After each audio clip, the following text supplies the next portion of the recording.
अब आता है force and laws of motion का थर्ड पार्ट, जिसमें हम पढ़ेंगे law of conservation of momentum का डेरिवेशन। देखो ये दो बॉडीज हैं, ये है एम ए, ये है ए और ये है बी। ए का मास है m1, बी का मास है m2। अब ये दोनों एक वेलोसिटी से जा रहे हैं, ए की वेलोसिटी है u1, बी की वेलोसिटी है u2। अब अगर हम देखेंगे तो u1 तेज, मतलब ए बॉल जो है थोड़ी स्पीड से चल रही है तो इसकी वेलोसिटी हो गई u1, और जो बी से तेज है तो u1 की वैल्यू u2 से ज्यादा है, तो इसका मतलब u1 is bigger than u2। अब initial momentum of A is equals to m1 u1। इन्हीं हमें पता है मोमेंटम की डेफिनेशन क्या होती है, मास इंटू वेलोसिटी। तो वेलोसिटी क्या है u और मास क्या है 1 m। तो initial momentum of A m1 u1, initial momentum of B m2 u2।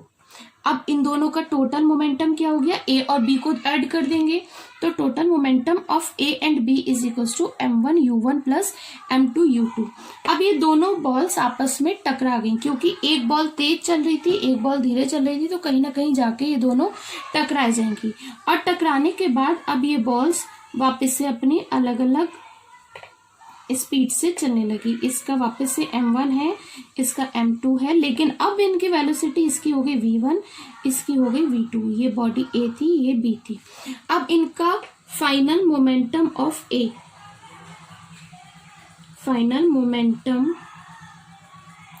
Of a is equals to m1 v1, final momentum of b is equals to m2 v2। और total momentum क्या हो गया, total momentum of A and B is equals to m1 v1 plus m2 v2। इतनी बात आ गई समझ में। अब क्या है, अब अगर हमें ये प्रूव करना है कि इनिशियल मोमेंटम और टोटल मोमेंटम बराबर होता है, अब हम देखेंगे कि जब ये इससे टकराई थी, ये वाली बॉल इससे टकराई थी, तो इसने कुछ फोर्स इस पर लगाई होगी और इसने कुछ फोर्स इस पर लगाई होगी। और फोर्स क्या होता है, force is equals to rate of change in momentum, in momentum is equals to p upon t। अब ये था हमारा, देखो अब सबसे पहले देखेंगे कि फाइनल मोमेंटम a का क्या था, total change in momentum of A, total change in momentum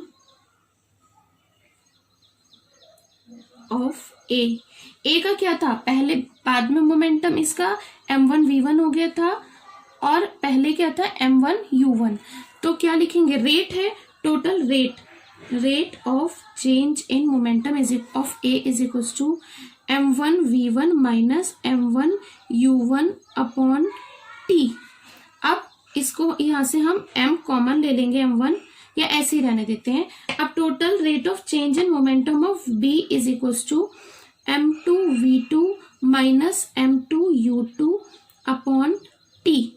अब हमें ये पता है जब इन दोनों ने इक्वल फोर्स लगाई है, तो जो फोर्स ए बॉडी ने एफ ए ए ने जितनी बी पर लगाई है, उतनी ही equal and opposite force B ने ए पर लगाई है।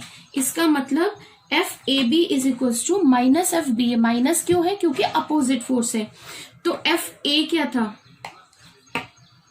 m1 v1 minus m1 u1 upon t is equals to minus m2 v2 minus m2 u2 upon t।